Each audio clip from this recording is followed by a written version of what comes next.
मुल्क भर में एक साथ इंतखाबात करवाने के केस की 27 अप्रैल को समाअत का तहरीरी हुक्मनामा जारी कर दिया गया है, जिसके मुताबिक सुप्रीम कोर्ट ऑफ पाकिस्तान ने सियासी जमातों को मुज़ाकरात की कोई हिदायत नहीं की।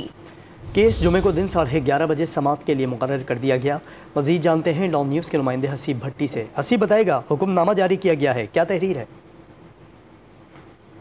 हम बात है वो ये है कि 14 मई का इलेक्शन का जो 4 अप्रैल का हुक्म था वो बरकरार रहेगा और उसके साथ साथ अदालत ने ये लिखा है कि अदालत जो सियासी जमातों के कायदीन हैं उनकी आपस में गुफ्त शनीद को अप्रिशिएट करती है और आपस में मुज़ाकरात की अदालत ने कोई हुक्म जारी नहीं किया। ये अपने तौर की अपनी सियासी जमातों की ये अपनी कोशिश है। 27 अप्रैल को ये समाअत हुई थी जिसका आज हुक्मनामा जारी हुआ है और उसमें आखिर में ये लिखा है कि दोबारा फिक्स किया जाए।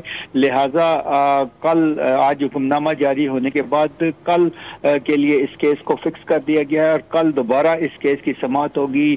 3 रुकनी बेंच समाअत करेगा और इसका टाइटल है मुल्क में एक साथ इंतखाबात की जो दरख्वास्त थी काशिफ नामी एक शहरी की, उसके ऊपर ये समाअत हो रही है और उसी के ऊपर ये पिछली समाअत का हुक्मनामा जारी हुआ है। जी हसीब, क्या किसी को तलब भी किया गया है खास तौर पर इस हुक्मनामे में क्या तहरीर है?